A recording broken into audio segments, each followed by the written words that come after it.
ಸುಮ್ಮನೆ ಒಂದು ಕುತೂಹಲದ ಪ್ರಶ್ನೆ ಇದೆ ಅಷ್ಟೇ. ಸಿನಿಮಾ ಮಾಡೋರಿಗೆ ಯಾವಾಗಲೂ ಅನ್ಸುತ್ತೆ ಯಾರು ಕೆಟ್ಟ ಸಿನಿಮಾ ಮಾಡಬೇಕು ಅಂತ ಹೊರಡಲ್ಲ ಅಜಯ್. ನಮಗೂ ನಿಮಗೂ ಗೊತ್ತಿರೋ ವಿಚಾರ.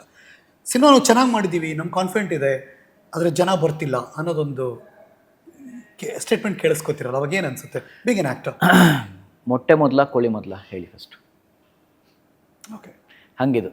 ನೀವು ಚೆನ್ನಾಗಿರೋ ಸಿನಿಮಾ ಮಾಡಿ ಬಂದು ನೋಡ್ತೀವಿ ಅಂತಾರೆ, ನೀವು ಫಸ್ಟ್ ಬಂದು ನೋಡಿ ಆಮೇಲೆ ಚೆನ್ನಾಗಿರೋ ಸಿನಿಮಾ ಮಾಡಿ ಅಂತಾರೆ. ಸೊ ಇದು it's a clash of Titans. ಇದು ಅವರ ಪ್ರಶ್ನೆ ಕೇಳಿದ್ರೆ ಈ 20-25 ವರ್ಷ ರಂಗಭೂಮಿ, ಕಿರುತೆರೆ, ಬೆಳ್ಳಿತೆರೆ, ಇಷ್ಟು ವರ್ಷದಲ್ಲಿ ಅಜಯ್ ರಾಜ್ನ ಸಂಪಾದನೆ ಎಷ್ಟು? ಏನು ಸಂಪಾದಿಸಿದ್ದಾರೆ? ನಾನು ಒಳ್ಳೊಳ್ಳೆ ಗೆಳೆಯರನ್ನ ಸಂಪಾದಿಸಿದ್ದೀನಿ, ಜೀವನಕ್ಕೆ ಹಾಕುವಷ್ಟು ಸಂಪಾದಿಸಿದ್ದೀನಿ. ದುಡ್ಡೇ ಮುಖ್ಯ ಅಲ್ಲ, ದುಡ್ಡು ಮುಖ್ಯ. ದುಡ್ಡೇ ಅಲ್ಲ, ದುಡ್ಡು ಮುಖ್ಯ. ಹೌದು. ಯಾಕೆಂದರೆ we are in a society where people do judge ಅಂತ. ಅದನ್ನು ನಾವು ಜಡ್ಜ್ ಮಾಡೋದಲ್ಲ, ಅದನ್ನು ನಾವು ಜಡ್ಜ್ ಮಾಡಲ್ಲ. ಬಟ್ ಏನು ಅಂದರೆ ನಾವು ಬದುಕಬೇಕು ಅಂದರೆ ವಿ ಡೆಫಿನೆಟ್ಲಿ ನೀಡ್ ಮನಿ. ಎಲ್ಲದಕ್ಕೂ ಇಟ್ಸ್ ಅ ಬಾರ್ಟರ್ ಸಿಸ್ಟಮ್. ನೀವೇನೋ ಕೊಡ್ತೀರಾ ಅಂತ, ನೀವೇನೋ ಪ್ರಾಡಕ್ಟ್ ಕೊಡ್ತೀರಾ ಅಂದಾಗ ನಾನು ಅದನ್ನು ಕೊಂಡ್ಕೋತೀನಿ ಅಂದಾಗ ನಾನು ನಿಮಗೆ ದುಡ್ಡು ಕೊಡಲೇಬೇಕಾಗತ್ತೆ. ಅಜಯ್, ಟೆಲ್ ಮಿ, ಕಲೆಯನ್ನು ನಂಬಿ ಬದುಕಬಹುದಾ? ಇಲ್ಲ, ಕಷ್ಟ. Because this is not considered as a job. 9 to 5 job ಅಲ್ಲ ಇದು, ಗೌರ್ಮೆಂಟ್ ಜಾಬ್ ಅಲ್ಲ ಇದು. It's very unfortunate. ನಾನು ಕಲಾವಿದನಾಗಿ ಹೇಳಬೇಕಾಗಿರುವಂಥ ಪರಿಸ್ಥಿತಿ ಇದು. Until and unless you make a mark in the industry, ಒಂದು ಹಂತಕ್ಕೆ ಬೆಳೀತೀರಾ, ಒಂದು ಹಂತದಲ್ಲಿ ಒಂದು ಸಕ್ಸಸ್ಸು, ಯಶಸ್ಸು ಸಿಗುತ್ತೆ, ಆವಾಗ ದುಡ್ಡು ನೋಡ್ತೀರಾ, ನಿಮ್ಮ ಫ್ಯಾಮಿಲಿ ಆಗುತ್ತೆ, ದುಡ್ಡಿಂದ ಸ್ವಲ್ಪ ನಿಮ್ಮ ಜೀವನ ನಡೆಸ್ತೀರಾ ಅಂದಾಗ ಮಾತ್ರ ಎಸ್. ಇಲ್ಲಾಂದರೆ ನೀವು ಒಂದಷ್ಟು ತಿಳುವಳಿಕೆ ಇರೋರು ಮತ್ತು ಓಡಾಡ್ತಿರೋದ್ರಿಂದ ಬೇರೆ ಬೇರೆ ಇಂಟರ್ ಸ್ಟೇಟ್ ಮತ್ತು ಇಂಡಸ್ಟ್ರಿ ನೋಡಿರೋದ್ರಿಂದ ಈ ಪ್ರಶ್ನೆ ಕೇಳ್ತೀನಿ ನಾನು. ನಮ್ಮ ಕನ್ನಡದ ಕಿರುತೆರೆ ಪ್ರತಿ ವರ್ಷ ಸಾವಿರಾರು ಕೋಟಿಯ ಟರ್ನ್ ಓವರ್ ಮಾಡುತ್ತೆ, ಕೋಟಿಗಟ್ಟಲೆ ಟ್ಯಾಕ್ಸ್ ಕಟ್ತೀವಿ ನಾವು. ಎಲ್ಲೋಗುತ್ತೆ, ಯಾರು ಬೆಳೀತಿದ್ದಾರೆ ಅಂತಲೇ ಅರ್ಥ ಆಗಲ್ಲ ಒಂದೊಂದು ಸರಿ. ನನಗೂ ಕೂಡ ಈ ಕ್ವಶನ್ ಕಾಡುತ್ತೆ Ajay, to be frank with you. ನಮ್ಮ ದುರದೃಷ್ಟ ನೋಡಿ ಹರೀಶ್, ವಿಚಾರ ಏನು ಅಂದರೆ ಕನ್ನಡದೇ ಆದ ಒಂದು ಚಾನಲ್ ಇಲ್ಲ. ನಮ್ಮ ದುರದೃಷ್ಟ ನಂಬರ್ 1. ಎಲ್ಲನೂ ಕಾರ್ಪೊರೇಟ್ ಆಗಿದೆ, ಎಲ್ಲನೂ ನಾವು ಬೇರೆ ಬೇರೆ ಕಡೆಯಿಂದ ಆಮದು ಮಾಡ್ಕೊಂಡಿದ್ದೀವಿ. ಸ್ಟಾರ್ ಆಗಿದೆ, ಝೀ ಎಲ್ಲಿಂದ ಬಂದಿದೆ ಗೊತ್ತು ನಿಮಗೆ, ಇನ್ನೊಂದು ಎಲ್ಲಿಂದ ಬಂದಿದೆ ಗೊತ್ತಿದೆ. ಸೊ ನಮ್ಮ ತನ ಇಲ್ಲ ಇಲ್ಲಿ, ಅದು ಸಮಸ್ಯೆ ಆಗಿರೋದಿಲ್ಲ. ನೆಲದ ಈ ಚಾನಲ್ ಬೇಕು, ಖಂಡಿತ. ಇವಾಗ ಯಾಕೆ ಒಂದು ಮುಕ್ತ ಬರ್ತಿಲ್ಲ, ಇವಾಗ ಯಾಕೆ ಒಂದು ಮನೋಂತರ ಬರ್ತಿಲ್ಲ, ಇವಾಗ ಯಾಕೆ ಒಂದು ಮೂಡಲ ಮನೆ ಬರ್ತಿಲ್ಲ? ನನ್ನ ಪ್ರಶ್ನೆ ಅದು, ಸಿಂಪಲ್ ಪ್ರಶ್ನೆ ಇದು.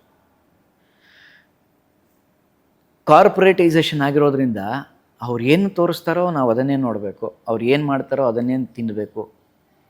ಅದು ಹಳಿಸಿದ್ರು ಅಷ್ಟೇ, ಚೆನ್ನಾಗಿದ್ರು ಅಷ್ಟೇ, ಬೇರೆ ಆಪ್ಷನ್ಸ್ ಇಲ್ಲ ನಮ್ಮ ವೀಕ್ಷಕರಿಗೆ. ವೆರಿ ಅನ್ಫಾರ್ಚುನೇಟ್ ಸಿಚುವೇಶನ್ ಇದು ನನಗನ್ಸಿದ್ದು. ಬೇರೆ ಬೇರೆ ಪರ್ಸ್ಪೆಕ್ಟಿವ್ಸು, ಬೇರೆ ಬೇರೆ ಡಿಫ್ರೆಂಟ್ ಥಾಟ್ಸ್ ಇರುತ್ತೆ. ನನಗನ್ಸಿದ್ದು, this is my personal opinion. So ನಮ್ಮ ಕನ್ನಡದ ಒಂದು, ನಮ್ಮ ಮಣ್ಣಿನ ಒಂದು ಚಾನಲ್ ಯಾವುದೂ ಇಲ್ಲ. ನನಗೆ ಭಾಳ ಬೇಜಾರಾಗ್ತದೆ. ಇನ್ಫ್ಯಾಕ್ಟ್ ಒಂದು ಸಿನಿಮಾನೂ ನೆಟ್ಫ್ಲಿಕ್ಸಲ್ಲಿಲ್ಲ, ಕನ್ನಡದ ಒಂದು ಸಿನಿಮಾ. ನೆನ್ಸ್ಕೊಂಡ್ರೆ ಬೇಜಾರಾಗುತ್ತೆ. ಹೈಯೆಸ್ಟ್ ಸಬ್ಸ್ಕ್ರಿಪ್ಷನ್ ಇರೋದೇ ಬೆಂಗಳೂರು. ಡೆಫಿನೆಟ್ಲಿ, ಅದೇ ನಾನು ಹೇಳ್ತಾ ಇರೋದು. ಎಂಥ ದುರದೃಷ್ಟ ಪರಿಸ್ಥಿತಿ ಇದು ಅಂದರೆ, ಒಂದು ಸಿನಿಮಾ, ಒಂದು ವೆಬ್ ಸೀರೀಸ್ ಒಂದಿಲ್ಲ ಕನ್ನಡ. ಇಷ್ಟು ವರ್ಷ ನೆಟ್ಫ್ಲಿಕ್ಸ್ ಅಲ್ಲಿ ಇಲ್ಲ, ಇದೆ. ZEE5 ಇದೆ, ಇದೆಲ್ಲ. ನಾನು I am not denying that. ನಾನು ಹೇಳ್ತಿರೋದು ನೆಟ್ಫ್ಲಿಕ್ಸಲ್ಲಿ. ಬಿಕಾಸ್ ಕಂಪೇರ್ ಮಾಡೋಕ್ಕೆ ಹೇಳ್ತಿಲ್ಲ, ಒಂದು ಮಾನದಂಡ ಇರುತ್ತೆ ಪ್ರತಿಯೊಂದು ಇದಕ್ಕೂ, ಅದರದ್ದೇ ಆದಂಥ ಒಂದು ಮಾನದಂಡ ಇರುತ್ತೆ. ಸೊ ಇದರಲ್ಲಿ ಬಂದರೆ ಚೆನ್ನಾಗಿರುತ್ತೆ ಅನ್ನೋ ಒಂದು,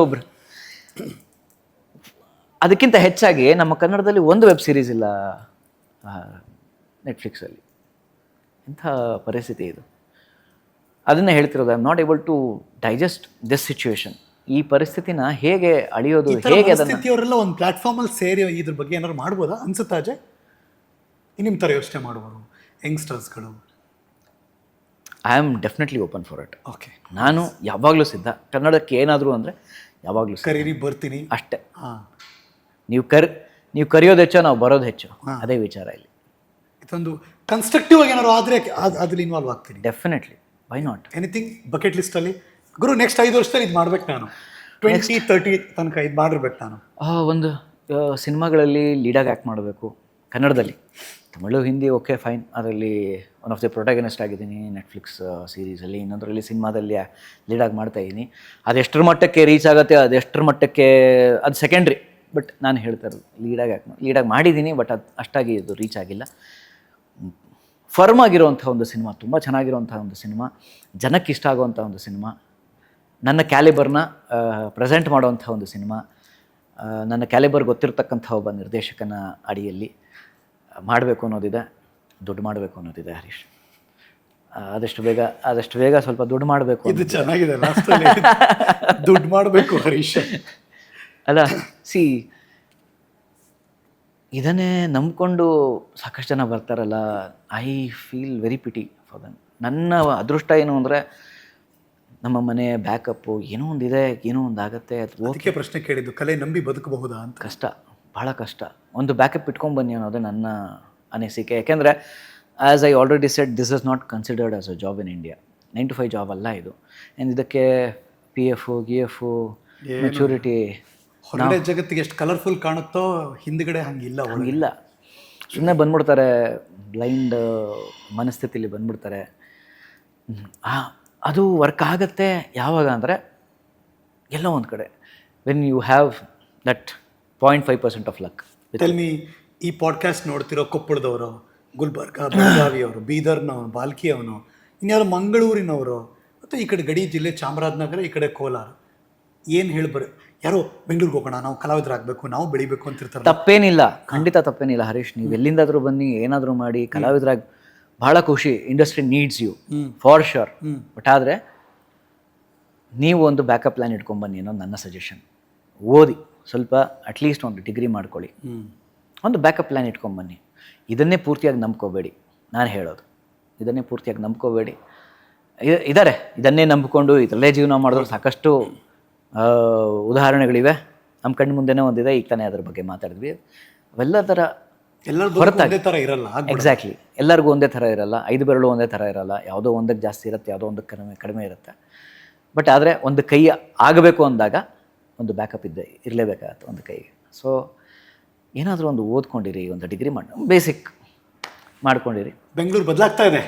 ಡೆಫಿನೆಟ್. ಗಾಂಧಿನಗರ ಅವಾಗ ನೋಡಿದ್ದಕ್ಕೂ ಇವಾಗ ನೋಡಿದ್ದು, ಗಾಂಧಿನಗರ ಇಲ್ಲ ಈಗ ಅಂತ ನನ್ನ ಅನಿಸಿಕೆ. ಎಲ್ಲ RR ನಗರಕ್ಕೆ ಶಿಫ್ಟ್ ಆಗ್ಬಿಟ್ಟಿದ್ದೀರಾ ಮೋಸ್ಟ್ ಆಫ್ ದೆಮ್. ಓಕೆ, ಹಂಗ ಅದು. ಸೊ ವಾಸ್ತು ಬದಲಾಗಿದೆ. ಕುಬೇರ್ ಮೂಲೆ. ಹೌದು, ಕುಬೇರ್ ಮೂಲೆಗೆ ಬದಲಾಗ್ಬಿಟ್ಟಿದೆ. ಅದಕ್ಕೆ ಅಲ್ವಾ ಕಾಂತಾರ ಬಂದಿರೋದು, ಅದಕ್ಕೆ ಅಲ್ವಾ ಸಾಕಷ್ಟು ಸಿನಿಮಾಗಳು ಬಂದಿರೋದು. ಡೈರೆಕ್ಟ್ ಆಗಿ ಏನೋ ಹೇಳ್ತಾವ್ರೆ. ಅಲ್ಲಲ್ಲ, ಅದಕ್ಕೆ ಅಲ್ವಾ ಕಿರಿಕ್ ಪಾರ್ಟಿ ಬಂದಿದ್ದು, ಅದಕ್ಕೆ ಅಲ್ವಾ ಚಾರ್ಲಿ 777 ನಾವಿರೋ ಏರಿಯಾನು ಮಾತಾಡ್ತಾವ್ರೆ, ಯೋಚನೆ ಮಾಡ್ತಾ ಇದ್ದೀವಿ. ಕುಬೇರ್ರಿ ನೀವು, ನಿಮ್ಮ ಥರ ದುಡ್ಡು ಮಾಡೋಣ ಅಂತ ಹೇಳಿದ್ ನಾವು. ಅದೊಂದೇ ಬಾಕಿ ಇರೋದು ನಮಗೆ. ಬೆಂಗಳೂರಿನ ಅಡ್ಡಗಳು ಚೇಂಜ್ ಆಯ್ತಾ, ಅದೇ ಇದೆಯಾ? ಇಲ್ಲ, ಚೇಂಜ್ ಆಗಿದೆ. ಯಾಕೆಂದ್ರೆ ಈಗ ಸ್ವಲ್ಪ ಇಡ್ಲಿ ತಿನ್ನೋದು ಗುರ್ತಿಡಿಯೋದೇ ಕಷ್ಟ ಆಗ್ಬಿಟ್ಟಿದೆ ನಾಗರಾಜ್. ಅಷ್ಟು ಬದಲಾಗ್ಬಿಟ್ಟಿದೆ ಬೆಂಗಳೂರು. ನಾವು ನೋಡಿದ ಬೆಂಗಳೂರು ಬೇರೆ ಇತ್ತು, ಇವಾಗ ನೋಡ್ತಾ ಇರೋ ಬೆಂಗಳೂರು ಬೇರೆ ಇದೆ. ಒಂದು ಕಲ್ಚರಲ್ ಶಿಫ್ಟು, ಇನ್ನೊಂದು ಎನ್ವಿರಾನ್ಮೆಂಟಲ್ ಶಿಫ್ಟು. ಯಾಕೆಂದರೆ ನಾವು ನೋಡಿದಂಥ ನ್ಯಾಷನಲ್ ಕಾಲೇಜ್ ಇವಾಗ ಹಾಗಿಲ್ಲ, ನಾವು ನೋಡಿದಂಥ ನಾರ್ತ್ ರೋಡ್ ಹಾಗಿಲ್ಲ, ನಾವು ನೋಡಿದಂಥ ಗಾಂಧಿ ಬಜಾರ್ ಹಾಗಿಲ್ಲ, ನಾವು ನೋಡಿದಂಥ ಚಾಮರಾಜಪೇಟೆ ಹಾಗಿಲ್ಲ, ನಾವು ನೋಡಿದಂಥ ಹೆಬ್ಬಾಳ್ ಜಂಕ್ಷನ್ ಹಾಗಿಲ್ಲ, ನಾವು ನೋಡಿದಂಥ ಇದ್ಯಾವುದು ಇದೆ ಇಲ್ಲಿ, ಇದಕ್ಕೆ ಹೋಗುತ್ತಲ್ಲಪ್ಪ ಮಿನರ್ವಾ ಸರ್ಕಲ್ ಹಾಗಿಲ್ಲ, ಇಲ್ಲಿ ಜಯನಗರ ಟು ಸಿಲ್ಕ್ ಬೋರ್ಡ್ ಹಾಗಿಲ್ಲ. ಸೊ ಎಲ್ಲ ಬದಲಾಗಿದೆ. ಇನ್ನೊಂದು ಬದಲಾಗಿದೆ, ಏನು ಅಂದರೆ ನಾನ್ ಆ್ಯಕ್ಟರ್ಸ್ ಎಲ್ಲ ಇವಾಗ ಆ್ಯಕ್ಟರ್ಸ್ ಆಗ್ಬಿಟ್ಟಿದ್ದಾರೆ. ರೀಲ್ಸ್ ಎಲ್ಲ ಫೇಮಸ್ ಆಗ್ಬಿಟ್ಟಿದೆ. T20 ಆಗ್ಬಿಟ್ಟಿದೆ. ಈಗ ನಾವು ಟೆಸ್ಟ್ ಮ್ಯಾಚ್ ಆಡ್ತಿದ್ವಿ, ಇವಾಗ T20 ಬಂದ್ಬಿಟ್ಟಿದೆ. ಅಪ್ಡೇಟ್ ಆಗ್ತಾ ಇದ್ದೀವಿ, ಆಗಬೇಕು ಅಂತಿದ್ದೀವಿ, ಆಗ್ತೀವಿ ಕೂಡ. ಯಾಕೆಂದರೆ there is no other go. You have to adapt to the situation. ನೀವು ಪಿಚ್ಚಿನ ಪ್ರಕಾರನೇ ಆಡಬೇಕು ಇಲ್ಲಿ. ಪಿಚ್ಚಿನ ಪ್ರಕಾರನೇ ಆಡಬೇಕು.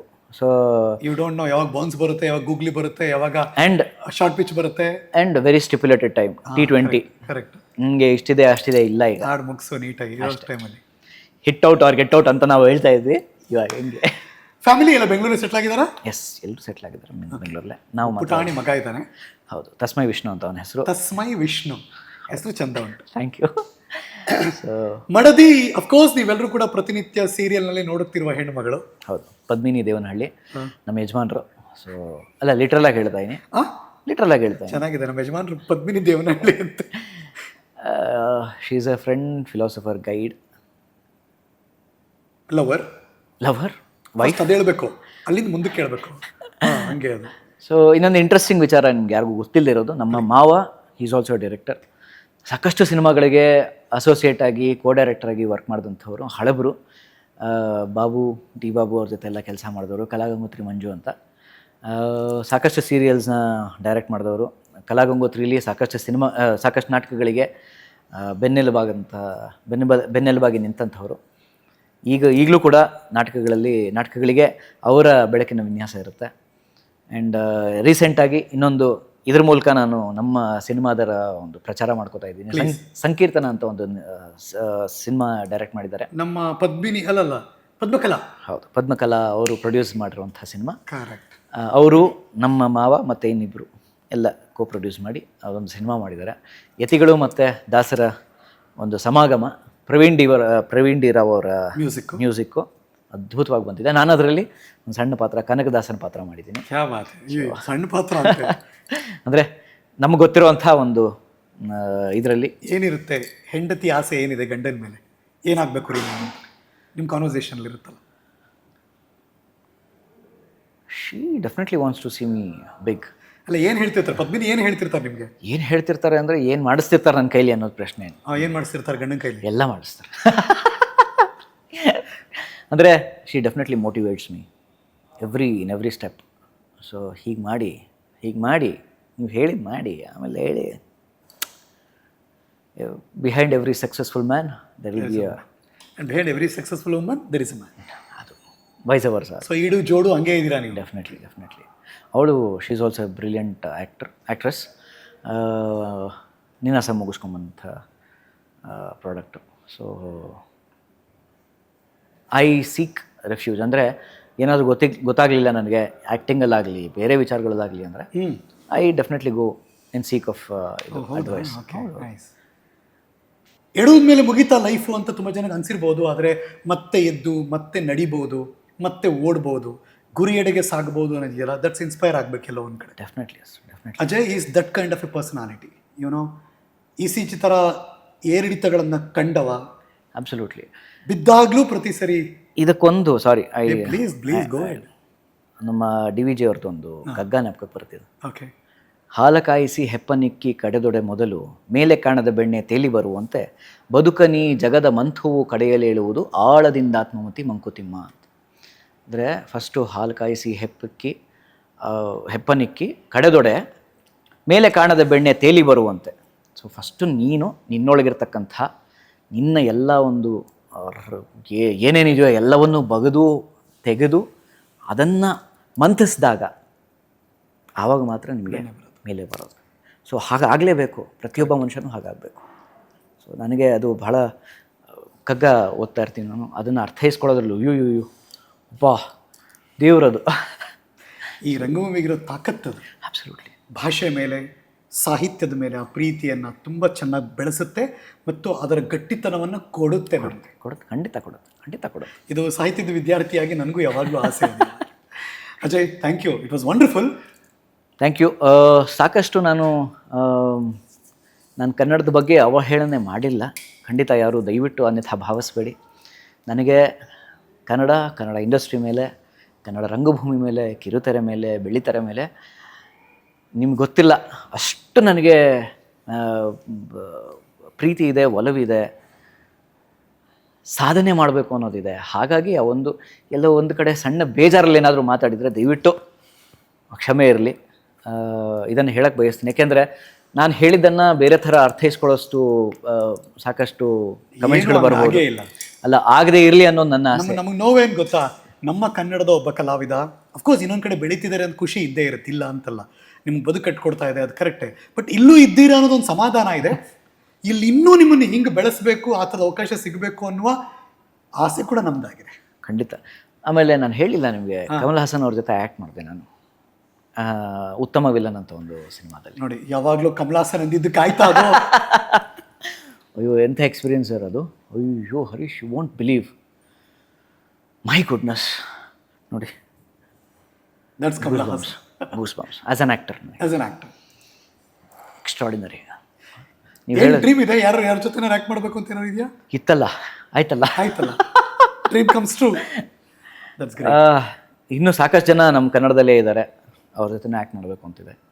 ಆಗುತ್ತೆ, ಅದನ್ನ ಟೈಮ್ ಆಯೇಗ ಅಂತ ಹೇಳಿದ್ರಲ್ಲ ನೀವು. ಅದಾಗ್ಲಿ. ಅವಾಗ ಹಿಂಗೆ ಕೂತ್ ಮಾತಾಡ್ಬೇಕು ನಾನು. ನಮಗೇನು ಅಂದರೆ ಶಂಖದಿಂದಾನೇ ಶಂಖದಿಂದ ಬಂದ್ರೇ ತೀರ್ಥ ಅಂತ ಒಂದು ಮಾತಿದೆ. ಅಡೋಣ ಆಗತ್ತೆ. ನೋಡಿ, ಇಷ್ಟು ವರ್ಷದಲ್ಲಿ ಹಿಂಗೆ ಕೂತ್ ನಾವು ಮಾತಾಡಿಲ್ಲ, ಇಷ್ಟು ಮಾತಾಡಿಲ್ಲ ನಾವು. ಹೆಂಗೆ ಅನಿಸ್ತು ಹರಿಕತೆ? ಬ್ಯೂಟಿಫುಲ್ ಆಗಿತ್ತು. It was very engaging. ಹಳೇ ನೆನಪುಗಳಲ್ಲೆಲ್ಲ ಮರುಕಳಿಸಿದ್ರಿ. ಸಾಕಷ್ಟು ಸ್ವೀಟ್ ಮೆಮೊರೀಸ್, ಸಾಕಷ್ಟು ಬಿಟರ್ ಮೆಮೊರೀಸ್ ಕೂಡ ಸೇರ್ಕೋತದ್ರಲ್ಲಿ. Emotional memories, bitter memories. Yes, of course, correct, agree. So bitter memories ಸಾಕಷ್ಟು ಇತ್ತು ಅದರಲ್ಲಿ. ಎನಿವೆ, ಅದನ್ನು I don't want to indulge in this. I want to take all the positives from here.